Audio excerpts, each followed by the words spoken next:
Përshëndetje zonja dhe zotëri, ju flas drejt për drejt nga studio Infomagazines këtu në Klan Kosova. Unë jam Kushtrim Sadiku, do t'jem bashkë me ju gjatë minutave në vazhdim.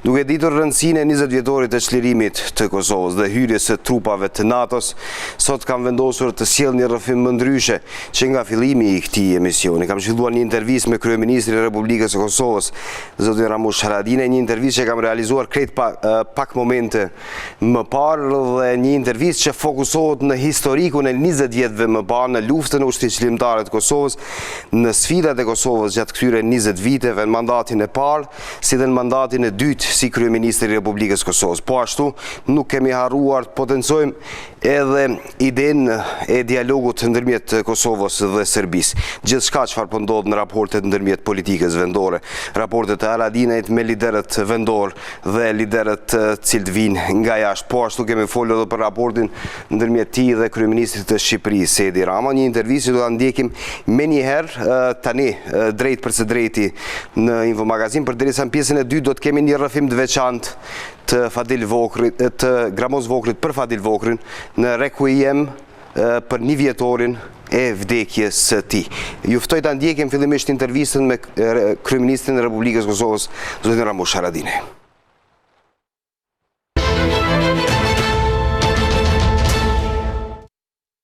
Zona e zotëri, në 20 vjetorin e çlirimit kam një intervistë speciale që do ta realizojmë sot në Infomagazin. I ftuar është kryeministri i Republikës së Kosovës, zoti Ramush Haradinaj. Në fakt jam bashkë me të në kryeministrinë e Kosovës për të folur për disa çështje të rëndësishme. Zoti kryeministër, faleminderit shumë që na pritët në zyrën tuaj. Faleminderit, Kushtrim. Është një datë e rëndësishme, ndoshta nga më të rëndësishmet për popullin e Kosovës, 20 vjetorin e çlirimit. Si e gjeti kjo datë Kosovën sipas qëndrimit tuaj? Po, atëherë veç ish bo një kohë e gjatë e dyndjeve të popullit tanë. Një pjesë e popullit tanë kanë qenë dyndë që vendosën mrena venit, e një pjesë veç e këshin çu Kosovën.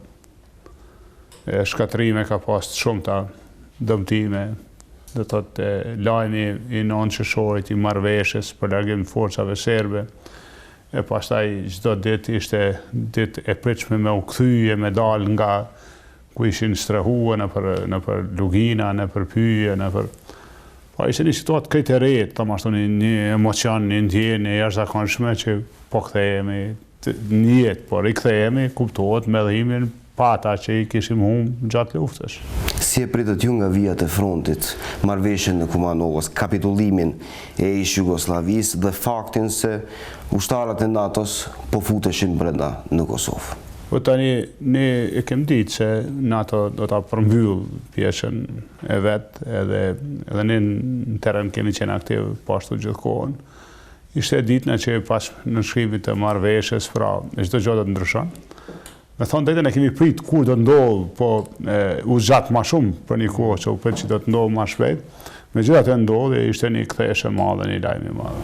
Ato ditë, a ishte problem në kuadër të atij tranzicioni, po e quaj kështu, futja ushtarëve të NATO-s, përgjegjësia e juve si komandant zone i ushtrisë çlirimtare të Kosovës? Kishim vendosur ne veç komunikim paraprak me oficerët, me ndërlidhësit e NATO-s, për hyrjen e tyre, për veprimet e matejme, për mënyrën e komunikimit, mënyrën e operimit, pra ne veç kishim marrë disa përgjegjësi që kur hyn NATO edhe ne ishim u sjellë. Më herët rusët ishin futur në Kosovë dhe kjo pak a shumë solli një situatë ndoshta të papritur për shumë kënd, sa ishte problematike me një varfër me UÇK-ja të vepronte në kuadër të atij tranzicioni kur po futeshin forcat e NATO-s dhe kur rusët ishin në Kosovë. Rusët hynë se ata e çuxuan një vakum ashtu ta quaj kohor në ndërmjet. Edhe ata hynë gjëja si forca pasore, edhe prej Bosnjë.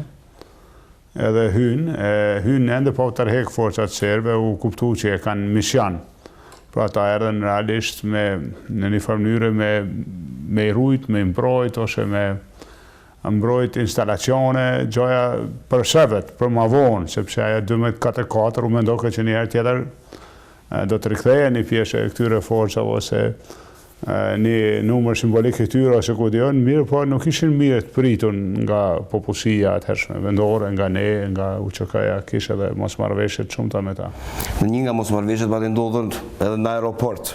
Për atë botë Mike Jackson e kujtojmë për atë rrëfimin e tij kur thoshte se përpaksa pati një përplasje. Po vërtet ashtu ka qenë, ne ata nuk kemi qenë pjesë palë pra në këtë ta quajmë ashtu konflikt ndoshta çfarë natyre në ato me Rushin, po ne kemi pas ashtu një konflikt direkt me forcat ruse, se nuk I kemi lënë me hyn Dugagjen, ju kujtohet ndoshta. Absolutisht po. Në pjesën e nuk kanë mujtë me hyn drejtim të pesh, në dallsi kanë blloku, nuk kanë mujtë me hyn, pastaj kanë marrë drejtimin e Raveçit, edhe populli I Raveçit ka blloku sipër Raveçit. Pra ne nuk I kem leju me hyn Dugagjen. Ju e patët edhe një përplasje fizike, madje më ushtar. Po ata nuk më harrun ata që po kanë qenë zona operative Dugagjen, ka pas urdhër mos me la me hyn. Nga I moment edhe më herët natyrisht I pa kompromis me pozicionin rus karshi Kosovës, vazhdimsi që ka qenë destruktiv. Në natën ka pas urdhër që mos me la me hyn zonë të Dugagjenit. Ne I kem përjetuar hyrjen e forcave ruse që mu kthy forcat serbe realisht. Dhe ashtu ka qenë bindja të popullit e UÇK-ja. Edhe më kujtohet që I kem qitë post bloqet, pra mbi dallës në gjitha rrugë që binë prej zonave tjera. Kem pas edhe konflikte verbale me zyrtarët NATO-s se na kërkojshin me lëshu. Realisht insistojshin që kem thonë jo, ju mundi me hy, po këta jo. Edhe atëherë në Haveçet e një sa gjatë pa të qëndru populli në prit aty bllokun rrugë të krejt, po kjo ka qenë reale.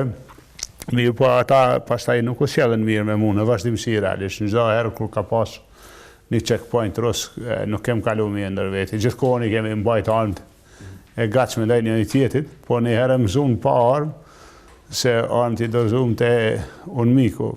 Gjëja e verifikim të lejeve e pastaj në pa armë mbrina në checkpoint, atëherë veç me grushta.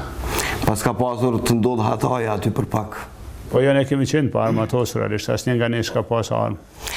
Tuti Haradinaj, 11 qershori hyrja e NATO-s e gjeti popullin e Kosovës në një gëzim të jashtëzakonshëm në bazë çlirimit nga robëria. Natyrisht këtu inkorporohet edhe veprimtaria aktive e gjitha palëve që kanë kontribuar vendore. Por sfida për Kosovën, për kosovarë, për shqiptarët e Kosovës ishte si të trajtohen komunitetet me njerë pas një ndryshimit madh. E kishit këtë brengë se çfarë do të ndodhë shembull me komunitetet pakis në atë moment. I kujtojmë, po besoj edhe shikuesit që po na ndjekin, I kujtojnë edhe ato pamje kur të vitit 1999 një reportazh I francez kur ju ishit kujdesur fakt për komunitetet në kuadër të zonës së Dugagjenit në mënyrë që të kenë një liri dhe të mos preken nga askush. Do të thotë ne kemi pas shumë vështirë se me njëherë ashtu ndrimi ishte radikal. Edhe krejt infrastruktura ka qenë e shkatruar, shtëpitë, bunarët e ndotna me kafshë të mbytuna ose të ngorëna. Munges total mundësie për jetë e populli u kthy me njëherë, familjet për radhë. Ishte një ngarkesë e madhe për ne, po na ndihmojshin në organizatat ndërkombëtare, USAID edhe plot tjerë. Po pastaj një sfidë ishte po ashtu aty ku je ti përgjegjës, ku e ki ti përgjegjësinë, me vendos një rregull, me vendos një rand, me provu me jeta mendov me rregulla. Po nuk ishte e lehtë, thëmë drejtën, po megjithatë ne kemi bërë ato përpjekjet e duhura që mos me UÇK-ja edhe populli, se sa po kthym, se problemi ishte edhe sa po kthym. Populli ishte jashtëzakonisht I mërzitur, se ata kur vishin gjojshin shtëpitë e djegta. Edhe familjarët Veram ishin shumë të dhënë, edhe ishte një situatë e ndihshme. A është arritur të menaxhohet ajo situatë? Po flas jo vetëm në rrafshin e Dugagjenit, po në përgjithësi në Kosovë, marr parasysh propagandës shumë të madhe anti një çështje të tillë nga Serbia, nga Rusia, nga vendet jo mike. Po këtu s'ka pas rend e ligj në kuptimin në qershor, nuk ka pas policie, shtet ligjore, gjykata ka qenë ushtria po e armatosur populli këtu, shumica e popullit po ashtu kanë pas armë. Njerëz të zakonshëm kur kthye ai me familje fe Shqipëria ka marrë edhe push me veti. Kam pruar me familje, ka pas një si më thon dyndje të madhe, njerëzve me armë, Po mendoj që ka kalu në kushtet, ka kalu mirë, do në gjitha e gjendje, nuk ka pas incidentet, paktën në atë kohë ne nuk merrshim raportime për incidentet caktume, kryesisht populli u kthy me kujdes. Hiç veriu në Kosovë, në pjesë tjera me gjatë ka ndodhur shumë mirë.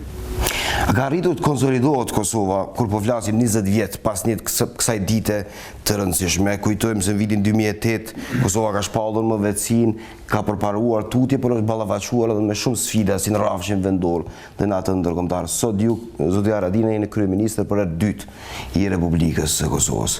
Mendoni se i ka kaluar këtë sfida Kosova? Po herën e parë kam qenë kryeminist i unë mik Republikë atëre, se ne kemi qenë të administruar për OKB-s, pra unë kur jam zgjedhur në vitin 2004, kujtohet ka qenë dikun data 4 ose 5 dator atëherë me presidentin Rugova kemi pas koalicion. Ne kemi pas mbikëqyrjen e OKB-s. Megjithatë kemi mri me i marrë disa përgjegjësi edhe me shtudo tjera si përgjegjësitë në rend, pra Ministrinë e Rendit, Ministrinë e Drejtësisë, dikur ma vonë edhe politikën e jashtme një mas të caktuar, po ka pas plot kufizime për ne.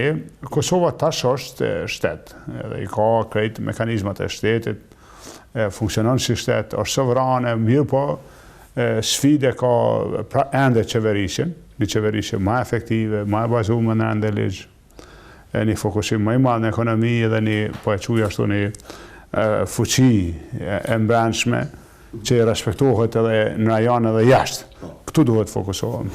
Këtu do ndalemi në detajet veçanta, por kryeministri besoj se opinioni publik është interesuar të di se si do shënohet 20 vjetori i çlirimit të Kosovës. Një mori personalitetesh është meq të Kosovës se do të vinë këtu në kuadër të cilës edhe presidenti historik i Shtetit Bashkuar të Amerikës, Bill Clinton, i cili ishte në atë periudhë kohore faktori vendimtar dhe natyrisht në mandatin e tij për një ndërhyrje humanitare të NATO-s në Kosovë. Mund të na shpalosni detaje se si do funksionoj shënimi i 20 vjetorit të çlirimit të Kosovës?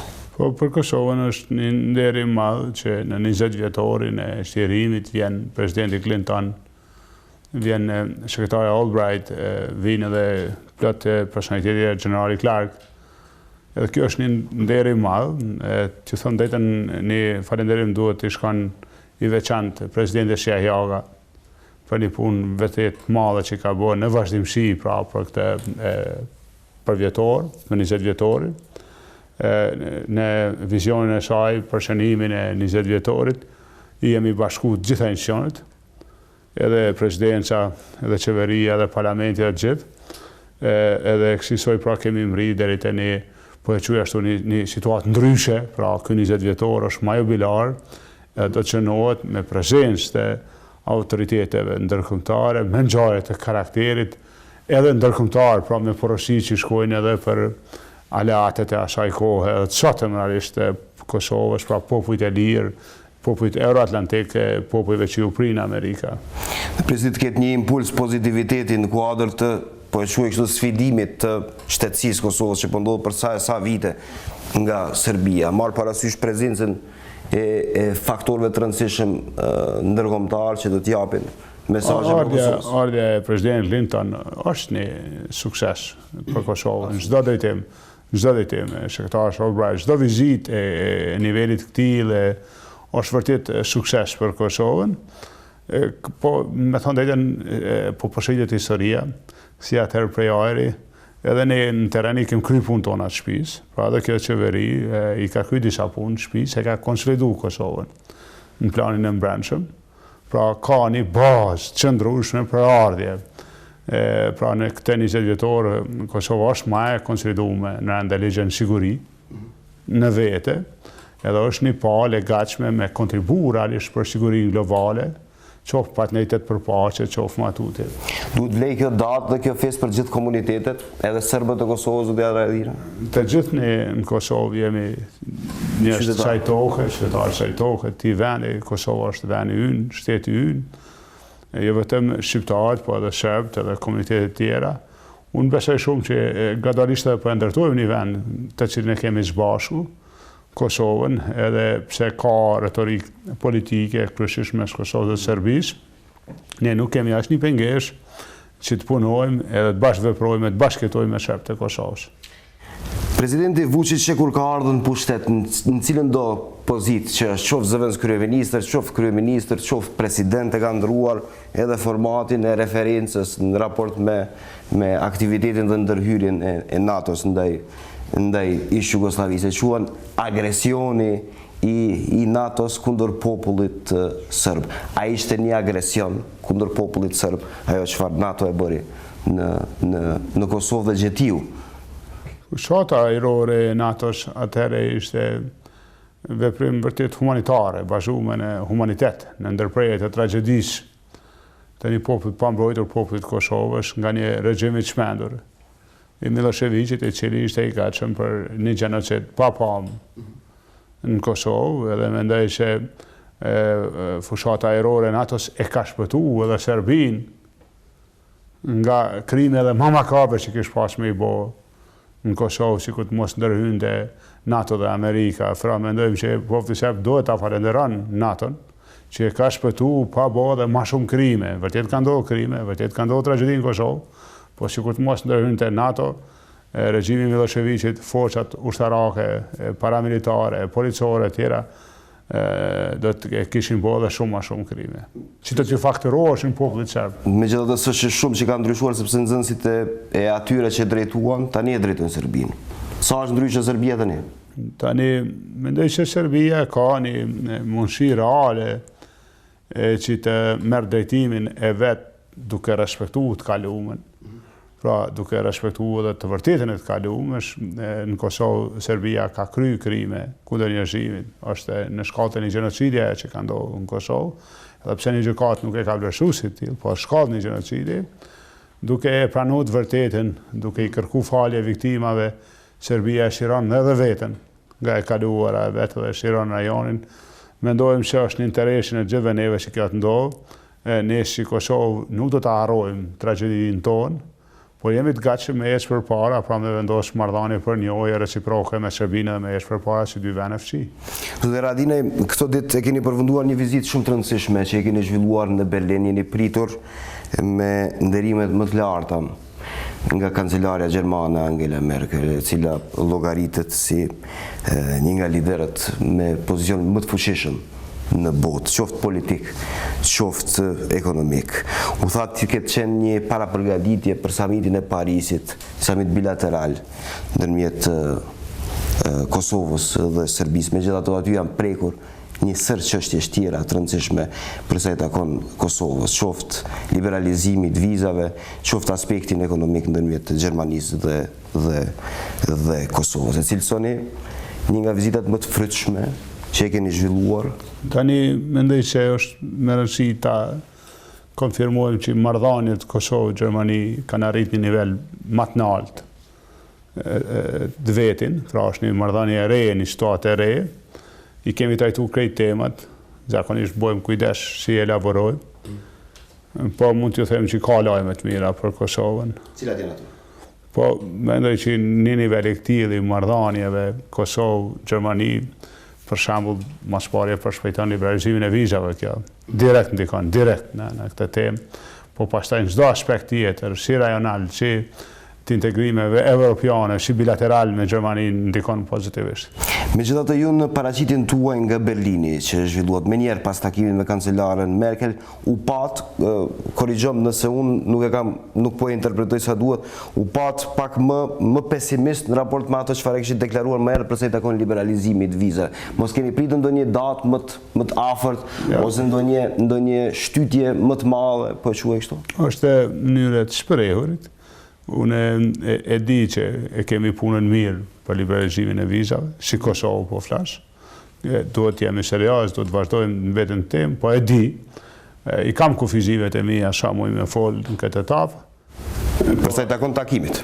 Jo vetëm takimit, po në detaje sa muj me hy, po muj me ju siguru që e kemi punën mirë për liberalizimin e vizave, nuk të shkon larg fare, deri te marrja e njoftimeve të caktuara.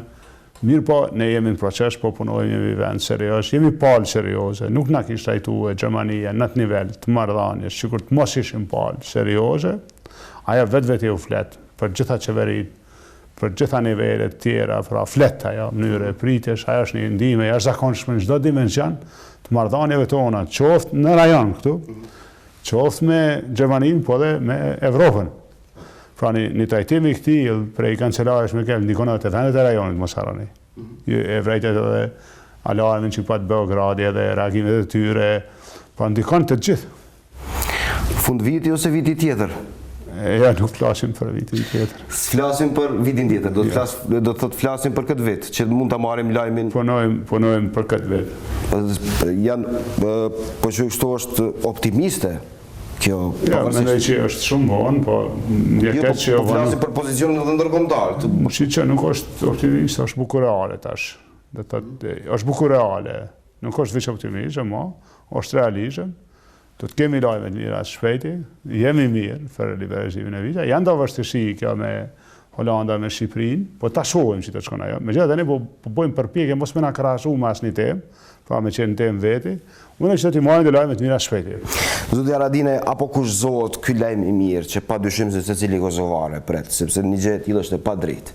Dhe Kosova e ka përjetuar në lëkurën e vet, po secili kosovare ka përjetuar gjatë gjithë kësaj periudhe kohore.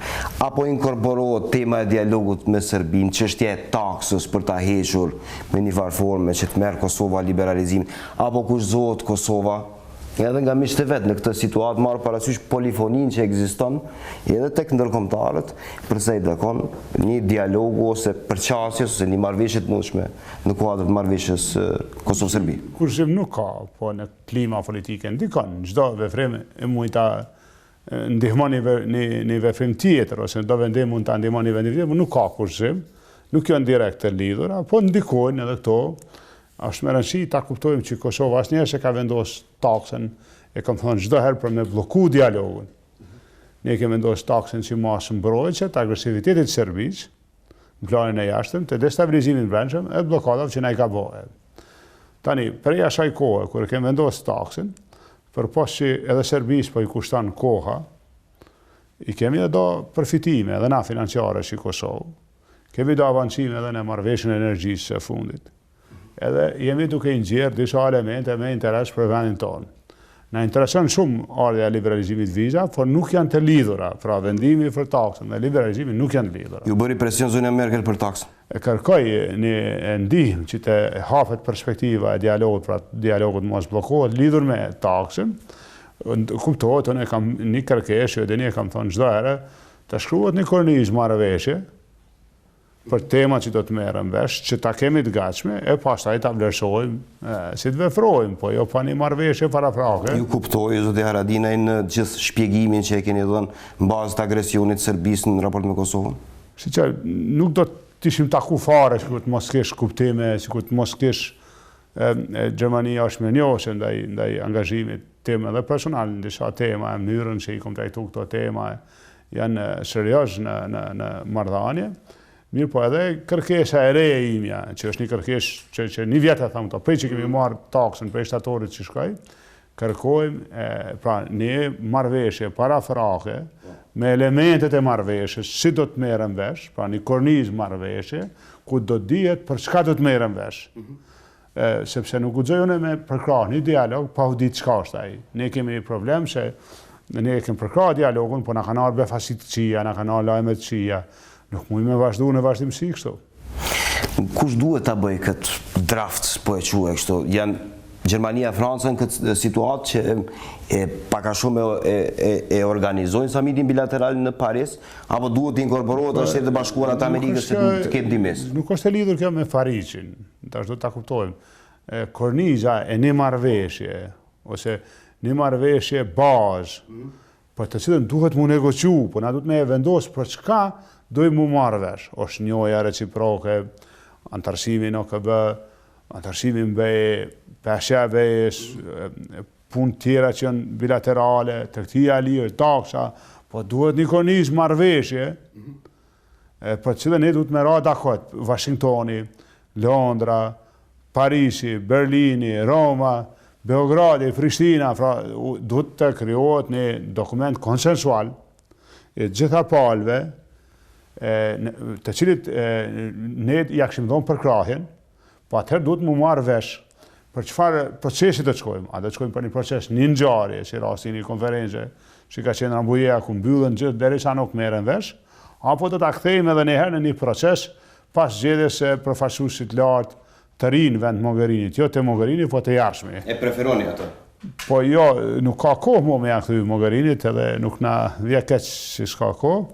Pra procesi tani është në nivel tjetër, po pas zgjedhjes së re, atë ta vlerësojmë, a është më mirë me shku me një ngjarje apo me një proces. Kjo do të thotë se me Mogherinit s'do ketë marrëveshje, padyshim, në bazë edhe të zgjedhjeve. Po, se si më u bë, se nuk ka kohë mo, se kjo nuk është as çështje ditësh, Mogherini është deri në tetor, ne veç hym ngusht, gushti është pushim mo.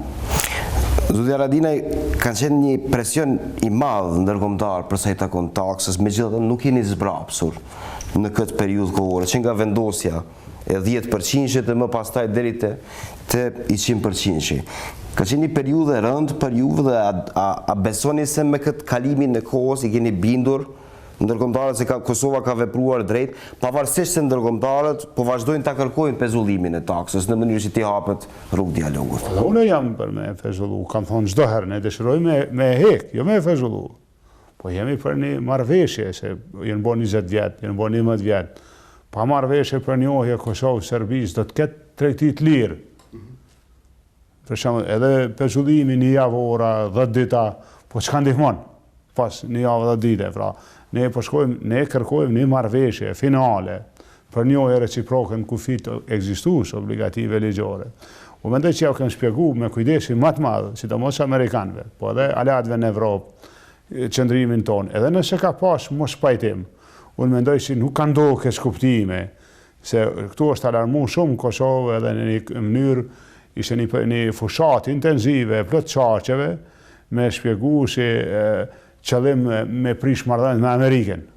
Nuk kishte ashtu, unë kisha dëshirë që Amerika vërtet të na ndihmon në proces, ashtu si kam dëshirë dhe po na ndihmon në proces. Amerika është e involvuar, por të shkohet edhe duke ruajtur konsistencën e Kosovës, një Kosovë që lëviz herë majtas, herë djathtas nuk i vyn kurkuj. Përsëri zoti Palmer sot e përsëriti kërkesën, ju bëri thirrje si institucion. Po dhe unë jam për, po atë le t'i bëjmë thirrje dhe Serbisë tani e Kosovën. Se tash edhe me e çfrytzu tregun tonë me zart. Planin e jashtë, me na hek njohet, me na blloku në organizata ndërkombëtare, me na arrestue serb që janë pjesëtarë të ushtrisë, si të policisë, si të tensione, e qysh me shit me zart të nata shpërvipja në fund. Pa në shkojnë të fund bashkë, në pas mirë që kërkesat i kuptoj, janë legjitime, unë asnjëherë s'kam shpreh keq kuptim. Edhe nuk mendoj që kemi keq kuptim as me Amerikën, as me Evropën. Po mendoj që e kemi vërtetuar që ne kemi agjendën tonë, pra Kosova është Kosovë, është shtet sovran, do të shërben agjendës vet. Pozicionet nuk janë se kanë ndruar, po i citoj pak presidentët që të takuan në Bratislav, zoti Vučić tha se pa e hequr taksën, nuk ulemi, nuk kemi çfarë dialogojmë. Nga ana tjetër presidenti tha se Serbia po e shfrytëzon çështjen e taksës vetëm për të mos u ulur në dialog, janë pak javë para se të zhvillohet takimi në Paris. A mendoni se rrezikohet mos mbahet fare në këtë situatë ku gjenden presidenti Macron dhe kancelarja Merkel? Që mundet mos mbahet takimi i radhës në Paris, mundet mos shtyjë për një kohë tjetër, është e mundshme. Po jo për fajin e Kosovës. Kosova i ka o tregu serioze, i ka kryer punët e veta të shtëpisë, ka avancuar pozicion për plot tema, është e gatshme. Tani nëse Serbia nuk dëshiron dialog, na me zot s'mund e sjellim Serbinë në Paris as dikun tjetër. Kurzimi që me hek taksa, që me vazhdu dialogu nuk është i drejtë, edhe kjo s'ka me ndodhë ashtu. Do të ne e kemi lënë derën qelë prej fillimit me hek taksën, me një marrëveshje, kornizë, ku janë krejtë elementet për që dhe mbim dakord me negociu, pa ku është njohja reciproke, elementet tjera, edhe tregtia e lirë, bile i kem kërku edhe komisionerit hanat herë me na ndihmu me zhvilluar kapitullin e tregtisë lirë, marrëdhënie ekonomike tregtie e lirë. Mirë po, besoj të gjithë janë binë që Kosova nuk mund të kurzohet, pra nuk është një Kosovë e kurzueshme mo edhe që ne do të potencialisht me një rast tillë, shembull anullohet Parisi ose shtyhet Parisi, do duhet kishte konsekuenca me një situatë tillë. Qoftë planin e jashtëm, Në raport me Kosovën, ju thatë një element të rëndësishëm, por edhe në planin e brendshëm, kur ekziston një koalicion që e ka marrë përsi për ta çojë tutje një proces shumë të rëndësishëm. Po ne nuk jemi një koqër të Parisit, ne nuk garantojmë kur për Paris. Po ju e keni përgjegjësinë për pozicionin e Kosovës. Që po, në edhe atë përgjegjësi e mbajmë, unë atë përgjegjësi e mbaj edhe ushtraj për pozicionin e Kosovës. Po unë nuk e organizoj Parisin, se kam thirrë unë. Presidenti Macron e thirrë, nëse është në vullnetin e tij, e vlerëson e thirrë, se vlerëson se thirrë. Shtetet e Bashkuara të Amerikës aktualisht të papërfshira në mënyrë të drejtë për drejtë që ta marrin. Përfshira kanë qenë zakonisht me pozicionin e tyre. Besoni se Gjermania e Franca nuk e çojnë tutje, nuk kanë kapacitet ta çojnë tutje këtë. Do ta dinë një gjë, për mua nuk është një summit. Për mua është një qëllim final i venit tim, për cilin janë vrarë mijë njerëz. Është katru veni. Është drejta finale, është rezultati final, e du të kuptojnë gjitha. As nuk është procesi, as nuk është një summit, as një lider i botës. Nuk po e bojmë ta për në njonin, për ngjarjeve, për njerëzve, po është interes i vendit tem me krye njohjen reciproke me Serbinë. Po nuk do të shkojnë as një ngjarje, sa për ngjarjen. Nëse si shërbej interesit vendit tim për njohje, nëse Serbia se e gatshme, çka po vyn Parisi ose një Paris tjetër. Na me bo kompromise për rezultatin final, për hatët një Parisjat, një Berlinjat, një dikuj, nuk e bojmë ato. Menoj se na kemi njerëz në tokë për këtë vend. Mirë, po jem të interesuar për këtë marrëveshje, do ta bojmë. Këtë punën tonë shtëpis, para sa dhe para tjetër ose marrëdhëniet e mëjshme. Po nuk bëhet kjo vërtet në ngjarjet kurkuj, ka pas përpara kësaj farë konspiracionesh në Kosovë që qeveria vjen se e taksën e ndodhin zgjedhje, kur të kanë qef, me zgjedhje, me çka dojnë, me samita, gatshëm janë. I gatshëm. Po, kur të kanë qef se cilin këtë vend. Por, që po bën qeveria e Kosovës veprime për hatët një ngjarje, në dëm të interesit vetëm i bën. Dëm Kosovës, para, ne jemi qeveri e Kosovës, ne mbrojmë interesa të Kosovës, ne nuk mbrojmë interesa globale. Ata që i kanë global, e rajan hala, tale t'i mbrojnë, po ne duhet t'i mbrojmë interesat e vendit tonë Kosovës. Po lëvizjet e kufive, opsionalisht? Kanë shku ato, besoj, tonë e di mo që janë temë. Edhe pse Shtetet e Bashkuara të Amerikës thotë se zvendosin vijat kuqe? Janë me vijat kuqet precize kundër ndryshimit të kufive, po kanë thënë nuk i qeshim ju vija çka sugjeroni ju, po çka ka menduar në fund ata e dinë sakt. Nuk ka ndryshim të kufive. Ju besoni se Shtetet e Bashkuara të Amerikës nuk e lejojnë gjë të tillë? Kur se kanë leju? Kur hiç, veç janë shku pe këtu janë mënu me i bind që shumë mirë, ata i kanë lamu mu shetit muan. Më herët edhe në qendrime përfaqësuesit i kanë lënë do amatera politik me shku muan me kësi idesh, që janë konë qesharake para tyne. Kujt po i referuar zotja? Kushdo që ka sponsorizuar idenë e ndryshimit të kufive, të territoreve, të ndarjes Kosovës, realisht ideja e ndarjes Kosovës. A ka qenë amaterizëm në planin politik, në planin diplomacisë, amaterizëm ordiner. Edhe kanë lënë muan, anë sa të keni kohë. Po Amerika asnjëherë s'ka konfirmuar një opcion tillë, ja u kalon hapësinë e diskutimit për me i pa ku janë çfarë dojnë. Po i bie që zoti Thaçi është amater? Kushdo që ka shtyr një ide tillë, amaterizëm ka qenë. Po dua ta marrë edhe një përgjigje të drejtë për drejtë nga ju, zoti kryeministër. Polifonia ndërkombëtare edhe pozicionet e brendshme politike në Kosovë kanë sjellë shpeshherë reagime të njohësve ose të komentuesve, komentatorëve politik. Shembull, nëse zoti Haradinaj thotë se marrëdhëniet me Gjermaninë janë në një nivel tjetër, po i bie që Haradinaj është njeriu me Gjermaninë, nga ana tjetër dikush po referohet tek Thaçi se është me Shtetet e Bashkuara të Amerikës. A qëndrojnë në realitet këto? Shiqeni me Amerikë ne kemi pas marrëdhënie edhe më të mira se tash. Pak i kemë më dobta në kohë të kaluara, po s'ka ndryshim të qëndrimeve as të Amerikës as tonat, po është një lloj jaq mjaftueshëm. Me Gjermaninë ka pas, po Amerika na veson, edhe na i besojmë. Edhe kur s'ka marrëdhënie, kush e di sa, prapë i besojmë një tjetrit. Me Gjermaninë ka pas mosbesim. Shkaktuar prej mënyrave që janë vendos marrëdhëniet të kaluara, unë ne e kam riparuar këtë gjendje, pra mosbesimi i të kaluarës është i kthyer në besim, është një sukses për Kosovën, sot e ka Washingtonin që na beson, e ka Londrin që na beson, po e ka edhe Berlinin që na beson. Na duhet të punojmë edhe me kryeqytete tjera, por realisht besimin e Berlinit për Kosovën mendoj që e kam ndihmuar shumë me mënyrën që kem punu, me mënyrën që kem kryer punë të shtëpisë, me fokusimin punë, se ajo është më shumë. Edhe me një lloj po e quaj ashtu qëndrueshmërie, nuk kem bo lëvizje të panevojshme, të paqarta që ka ndodhur. Sa i përket marrëdhënies se kush është me Amerikën, më shumë kush më pak, populli gjykon vetë to gradualisht, ishe vetë kush me kanë. Unë kam kontribu prej gjithë kohës, pra në marrëdhënie të mira me Amerikën, ende sot kontribuaj, ende i kushtoj kohë edhe respekt marrëdhënie me Amerikën, nuk jam për atyne që dalë me i marrë meritat fort, për shkak se një popull jemi me Amerikën. Këtë kush doj madhe i vogël është me Amerikën, kem pas një problem, të besimi i Berlinit në leadership, nuk kam popull, këta e kam riparu, ja kam po këtë merë Kosovës besoj, e kem riparu beshimin e Berlinit zyrtar në leadershipin e Kosovës. Janë shumë çështje që dua ti përmend, po besoj shkurtimisht, publiku ti intereson, tani është një datë e rëndësishme 20 vjetori i çlirimit, por Kosova me një proces të rëndësishëm, ndoshta edhe përfundimtar, bazuar në atë çfarë do të ndodhë. Raportet me zotin Thaçi janë përmirësuar? Shqipëni ne kemi një situatë që ka qenë ndihshme realisht, vazhdimsi, sidomos për këtë dialogut e një marrëveshje finale, opcioneve, mendoj që tash ato më nuk janë reale, fra ideja e çfarë do vefrimi me territore, me kufi. Jam interesum për marrëdhënie korrekte ndërkombëtare me presidentin edhe shpresoj që do të ndodhë kështu. Janë më mirë se më herët? Jo, nuk ka ndonjë lëkundje, ndonjë lëvizje. Apo ndonjëherë përpas ngjarjeve ku duhet ku rastis protokolli? Kohë të fundit s'kem pas për vetë. Po me zotin Veseli? Takohem ko pas kohë, ashtu.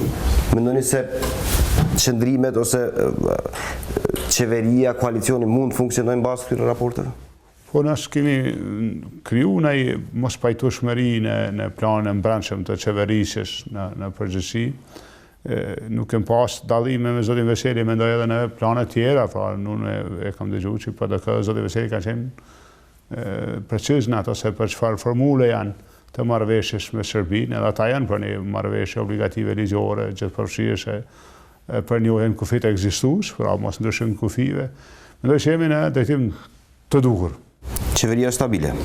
Qeveria është e popullit, populli sa e lën e popullit e deputetëve, ata unë asnjëherë se garantojnë është qeveria stabile, një gjë e di që është krijuar një ndërhyrje, zoti Haradinaj, natyrisht me gjithë respektin, është krijuar një ide se edhe pozita po bëhet brenda qeverisë ose brenda institucioneve, çka president, kryeministri, sigur pjesa tjetër është jashtë. Unë kam sfida gjatë udhëheqjes qeverit, koalicionit, kam sfida të caktuara, nuk është aq e thjeshtë. Çdo kryetar qeverie kish pas dëshirë me pas një qeveri vetëm nga partia vet, ose një situatë ma kompakte, mirë po nuk kam probleme në qeverisje, kolegë nga PDK janë korrekt në punë, sikurse edhe kolegët e partive tjera, qeverisja ndodh në vendin tonë, punë të shtëpisë i kryjmë, realisht ato që kemi ty në shtëpisë, kemi plot sfida, edhe nuk po flasim për to, fatkeqësisht se është dashur më shumë me fol për to, po qeverisja ndodh. Tani, unë asnjëherë s'muj me ndiku vullnetin politik, të cilës do palë. Pra, unë do t'i kryj punë, ashtu që mi kanë besu, me nder, me respekt për vendin. Jo çdo herë, ndoshta secili pajtohet me punët e mia, mund të ketë mos pajtime edhe brenda koalicionit për mënyrën që kryen punë në qeverisje, që është besoj e logjikshme, por nuk shoh ndonjë tronditje, të paktën unë nuk du me nxit një tronditje të këtij, pra të koalicionit, nuk e kam qëllim. Edhe nëse partnerët e koalicionit qeverisë në këtë rast PDK-ja, Nisma, AKR-ja, komitetet janë dakord që të vazhdojnë, janë me vazhdu.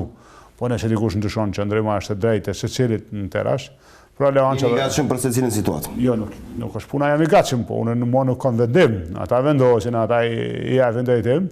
Kur do që ta vlerësojnë, në herë ka qenë ajo që ai bën numrat, këtë qeveri, pastaj ai ka 3 java, 6 muaj.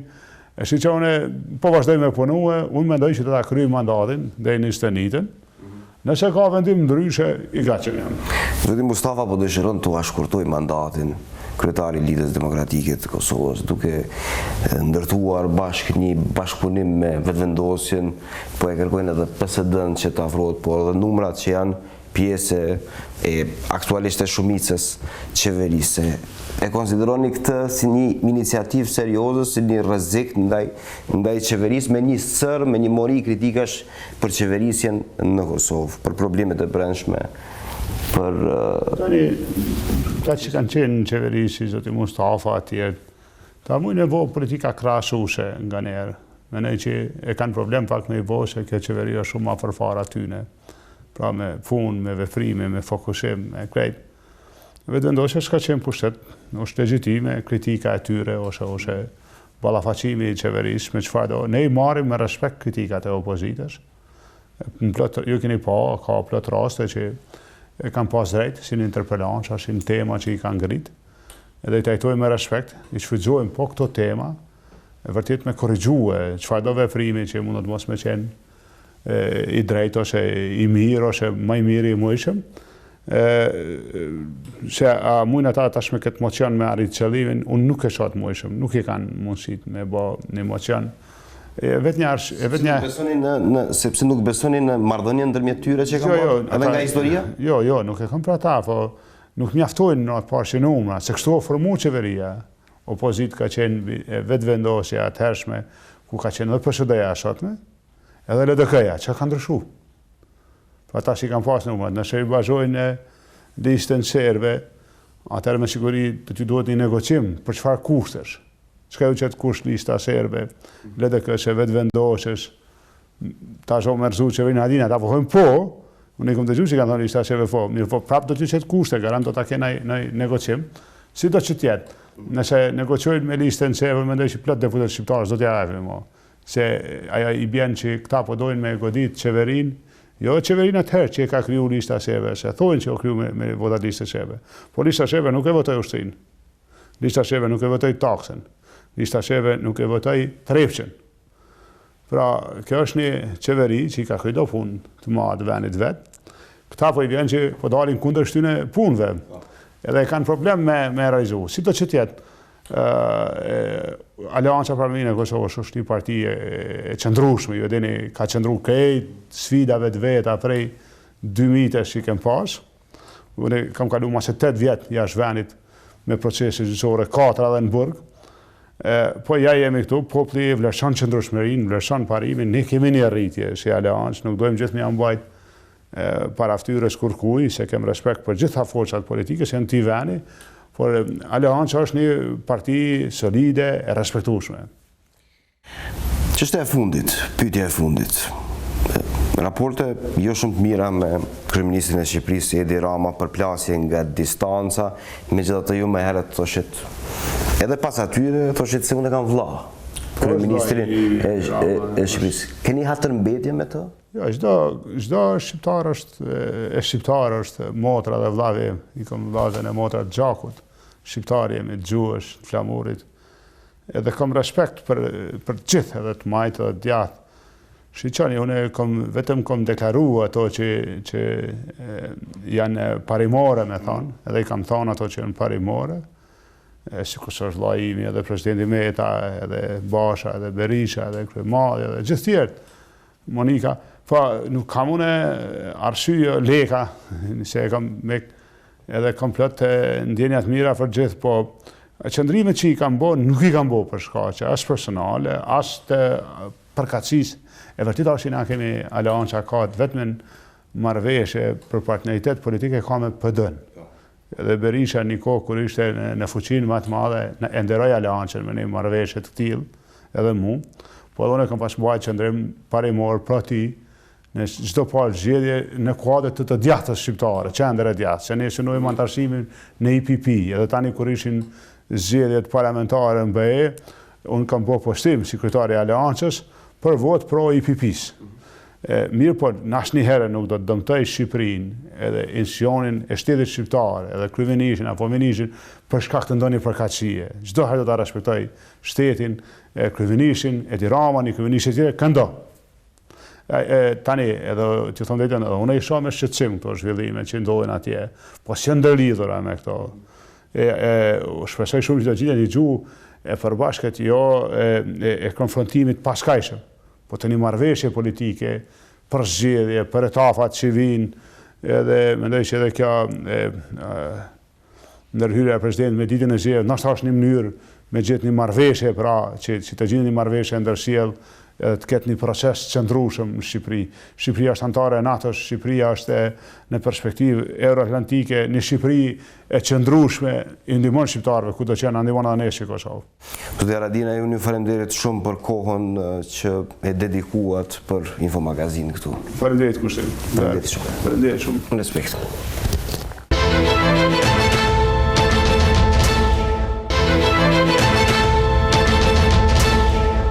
Jemi rikthyer drejt për së drejti në studion e Infomagazinës. Po bën rrafsh një vjet që kur Kosova mori një lajm shumë të hidhur. Jo vetëm opinioni që e donte futbollin, por edhe gjithë Kosova dhe gjithë shqiptarët, por edhe më gjerë. Marrë parasysh jetën dhe veprën e Fadil Vokrit. Fadil Vokrin si futbollist, Fadil Vokrin si trajner, Fadil Vokrin edhe si kryetari i Federatës Futbollit të Kosovës. Njeriu kryesor që arriti të çojë Kosovën në UEFA dhe në FIFA, pra ta antarësojë në këto mekanizma më të rëndësishëm ndërkombëtar.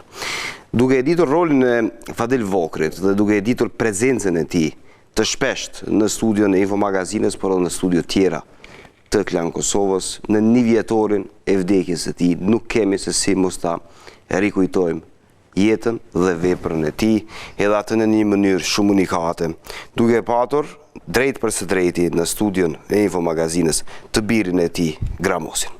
Ramus, faleminderit shumë që pranuat ftesën këtu të intervistoheni në Infomagazin të Klan Kosovës. Faleminderit për juve për ftesën. Them drejtën ta nis këtë intervistë me një opinion personal, gjë që nuk e bëj. Nuk po mbesohet se po flasim për Fadil Vokrin, e ai nuk është më. Kështu është jeta. S'kem çka të bëjmë, është një proces natyral i jetës. Natyrisht që kemi pas dëshirë me vazhdu mandatin edhe pak, nëse mund ta them kështu, por është një gjë që nuk e kemi në dorë.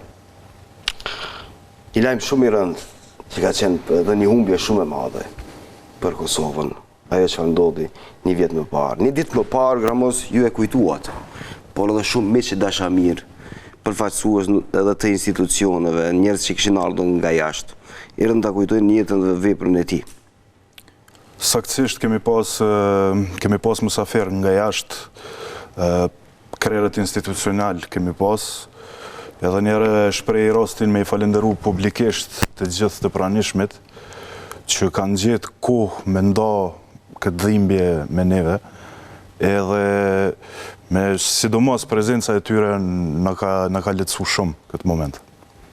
Ne flasim teksa po ndjekim edhe pamjet e asaj çfarë ndodhi një ditë më parë. Dhe dua që intervistën ta fokusoj më shumë nga ana njerëzore e Fadil Vokrit, për arsye se Fadili ka qenë i shpesht në komunikim me gazetarët, ka qenë shumë i hapur dhe ka folur ndonse edhe veprën e tij nuk mund ta kontestoj askush. Le të rikthehemi fëmijërisë tuaj, Gramos, për arsye se do dua ta di se çfarë babai ka qenë Fadil Vokri për juve.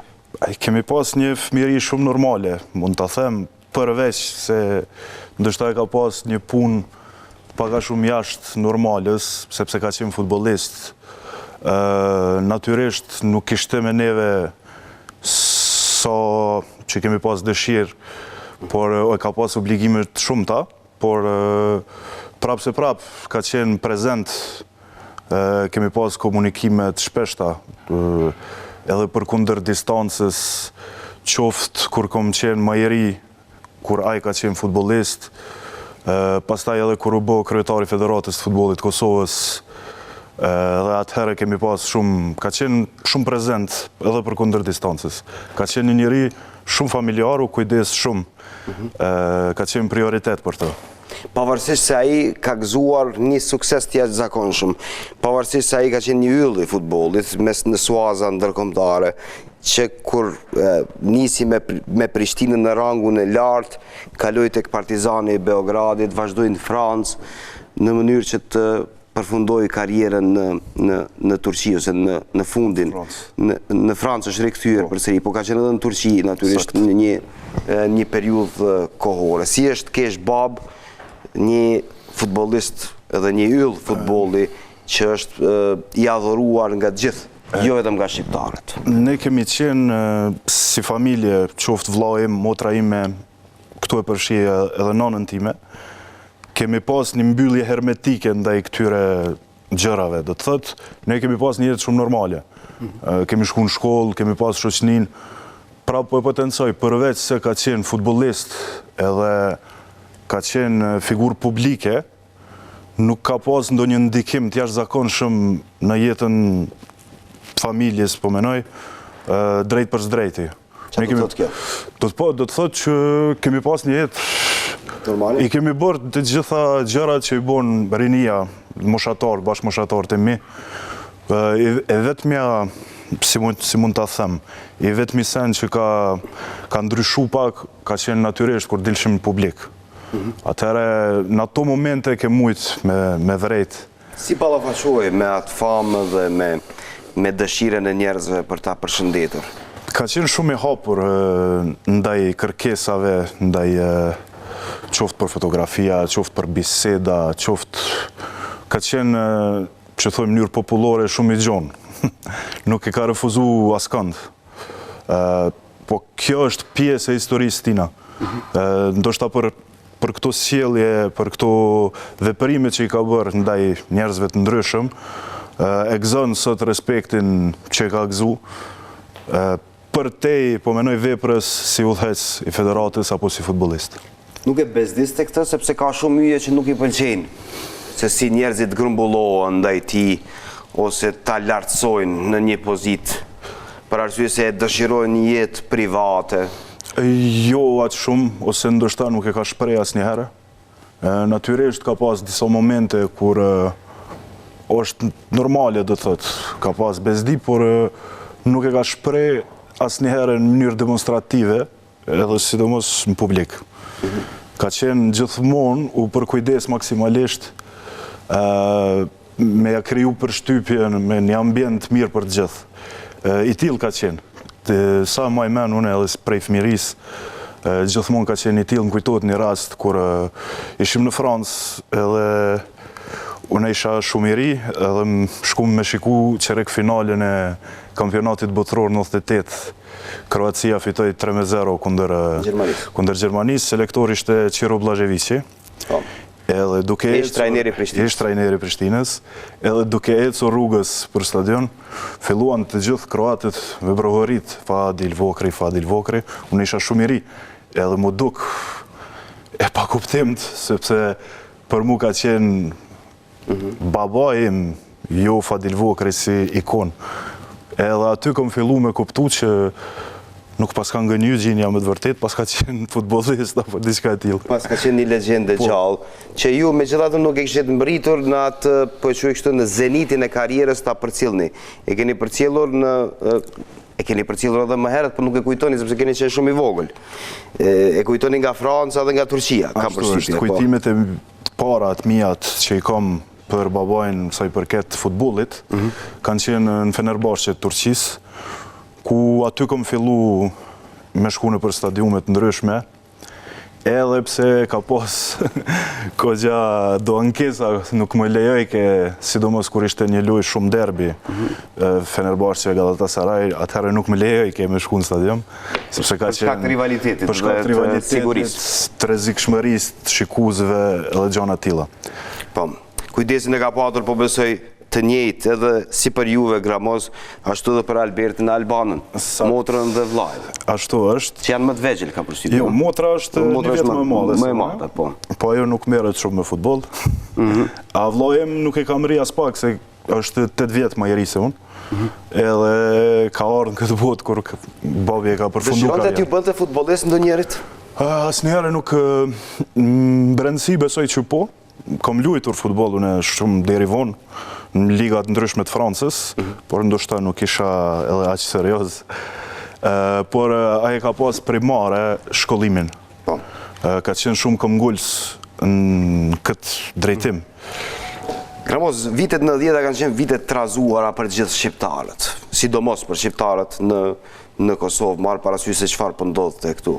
Sistemi paralel, njerëzit që ishin dëbuar nga puna, regjimi represiv në vazhdimsi që kulmoi edhe me luftën në Kosovë, që ndodhi në atë periudhë kohore kur folëm për kampionatin botëror të Francës në 98 edhe në 99.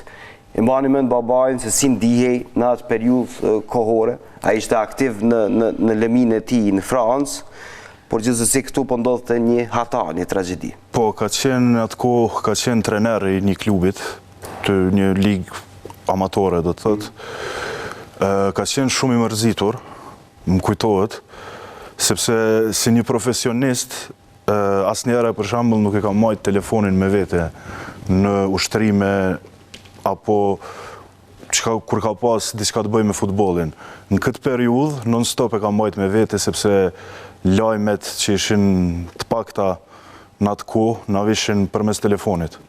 Më kujtohet, është e vërtet që ka qenë edhe për neve, edhe pse kemi qenë jashtë, një periudhë e vështirë sepse nuk si ta them, nuk ki mundësi me interferu, me ndihmu, ke mujt me ndihmu forma ndryshme, por distanca ka bët vetën, ka qenë një periudhë mjaft e vështirë. Mjaft e vështirë. Mërzitej, po besoj. Shumë, shumë. Dhe në atë periudhë kohore, si e kalon të kohën Fadil Vokri, çfarë i interesonte më shumë, përkundër dhimbjes që po ndinte për situatën këtu? Ka patur një aktivitet politik jashtë që e kanë zhvilluar liderët kosovar, krye me presidentin Ibrahim Rugova, pastaj edhe krahu tjetër. Mendonte, kishte ndonjë mendim politik, bënte me një farë forme, kishte miqësi ose afërsi me dikënd? Kishte afërsi me gjithë, do thotë kur ka pasur delegacione prej Kosovës. U mundua me aq sa ka pas fuqi, do të thotë me dhonë një përkrahje, ka qenë, di se ka qenë prezent Ramuje, për shembull. U munduar, por prap pas disa bisedave di që ka qenë një periudhë shumë e vështirë edhe për krejt popullin, jo vetëm për ne. Por ndoshta kish pas dëshirë me ndihmu edhe më shumë. Por ka që ka pas mundësit në atë periudhë. Pra ka respektuar gjithë atë hierarki institucionale që ka qenë, po. Nuk është përcaktuar asnjëherë ose nuk ka bërë tifo për dikënd Jo, asnjëherë, sepse e kemi parë shpeshherë në fotografi me presidentin Ibrahim Rugova më herët, më vonë pas luftës edhe me leadershipin tjetër. I ka respektuar gjithë ka qenë shumë institucionalist, i ka respektuar gjithë, sepse në fundit ka qenë sportist. Nuk e ka interesuar shumë aspekti politik, do të thëtë në kuptimin a është kjo parti në pushtet apo kjo tjetra. A i ka qenë i fokusuar me ngrit nivelin e sportit, sepse i tillë u bo a i njeri që e njohim gjithë sot. A e pengonte politika e Serbisë, marrë parasysh se a i kishte luajtur në Partizan të Beogradit dhe kishte qenë i adhuruar nga tifozeria atje, megjithatë në gjysmën e dytë të viteve 80 e më pastaj dihet se në Serbi vjen një sistem shumë represiv ndaj gjithëve në krye me Slobodan Miloševićin. Pengesat më të mëdha nga Serbia i ka pas, domethënë, gjatë periudhës së lobimit për pranimin e Kosovës në instancat si që në UEFA dhe FIFA. Po flasim këtu do të thotë pas luftës, pasi Kosova kishte shpallur pavarësinë. Pas luftës ka pas një lobim i egër ka qenë nga ana e Serbisë, kam përdor çdo mjet, çdo mënyrë të mundshëm. A ishte i bindur se do t'im poshtë? Po. Edhe privatisht, sepse publikisht e ka thënë në vazhdimsi. Privatisht ka qenë edhe ma këmbgulës. Çfarë thoshte? Aje gjithmonë e ka perceptu situatën prej një këndvështrimit e një sportisti. Nuk e kuptonte si mund t'ja ndalojmë një popullit të luaj futboll. Për to kjo ka qenë shumë e pakuptimt. Edhe duke pasur parasysh mentalitetin e njerëzve që udhëheqin këto instanca, kjo ka qenë pika e parë. Do të thotë, si mujt të dalë unë para popullit, me thonë që nuk po na lejoni me lujt. Ka fëmijë këtu që e ndrojnë, bojnë tifo për kombëtare tjera. Kjo ka qenë pika e parë. Pastaj ka hyrë në fuqi ky kundër lobimi i Serbisë, se di që na ka dëmtuar në disa raste ku kemi pas lojë miqësore me kombëtare të mëdha, por në moment fundit një lobim i egër na ka detyruar me anulu ato. E kemi pas një miqësore me Brazilin, para pranimit. Ka qenë e planifikuar? Ka qenë thuajse punë e kryer. Por 2 ditë para ndeshjes kemi marrë një lajm nga UEFA që nuk mund ta zhvillojmë atë ndeshje. Edhe më kujtohet ka qenë shumë i mërzitur. Ajo ndeshje u dashur me u mbajt në Gjenevë, do thot në pranit një tifozeri të madhe pro-shqiptare. Edhe ndoshta kishte me qenë një moment shumë i bukur me lujt kundër Brazilit, pa qenë i pranuar. Do të kishte qenë, por ai e mori lajmin, më pastaj edhe më të madh se kaq. Në UEFA, në FIFA, pranimi, si e kishte përjetuar personalisht Fadil Vokri? Realisht... Kur kishte komunikuar ju me ta? Unë isha në komunikim përmes mesazheve, sepse unë kam qenë në Prishtinë ditën e pranimit. Ishte një situatë interesante, sepse nana ime ishte në Francë. Unë e vllau ishim këtu në Prishtinë, natyrisht në Budapest ishte Fadili. Dhe duke komunikuar me zvete, ka pas atë ditë ka qenë emocionalisht shumë ngarkesë kishte. Unë e pash mënyrën kur ecte te mikrofoni për ta marrë fjalën, aty mu dok që kishte një problem. Edhe më kujtohet që pastaj ka qenë, është pas votimit, do thot, ka qenë duke qajtur. Edhe është ndoshta hera e parë që kom pa duke qajt. Kjo aty e kom di që e ka kry misionin e vetë. Një mision që është i jashtëzakonshëm për gjithë Kosovën, jo vetëm për ata që luajnë, që luan futboll. Fadili nuk jeton më fizikisht, por është në mendjen tonë, është në mendjen e gjithëve që po na ndjekin, është duke gëzuar respektin e jashtëzakonshëm. Me Fadil Vokri është pa gëzuar stadiumi kryesor i Prishtinës. Si besoni se do të mbahet në mend, po e quaj kështu, babai juaj, por edhe legjenda e gjithë shqiptarëve, Fadil Vokri, si çështje e fundit sot këtu në emision? Besoj që mbahet mend përmes sukseseve të kombëtarës, sepse sot çdo fitore e këtyre djelmoshave, çdo moment kënaqësie kur e shohim stadiumin stërmbushur, duke i lartësuar ngjyrat e Kosovës, kjo automatikisht lidhet me dëshira apo jo me emrin e Fadil Vokrit. Do të thotë, nuk kem se si mos ta lidhim. Stadiumi e mban emrin e tij, por e di që në thellësi, në brendësi, sot atje ku është shumë i lumtur, edhe shumë krenar me këta djelmosha. Ramush, faleminderit shumë që ndave me neve një kujtim shumë të rallë dhe shumë të veçantë këtu me shikuesit e Klan Kosovës. Faleminderit për juve edhe njerë. Faleminderit edhe njerë. Ju faleminderit zonja dhe zotri që keni qëndruar sot me Info Magazin, njoftoj që qëndroni edhe më tutje me programin e Klan Kosovës. Mirëmbëngjes.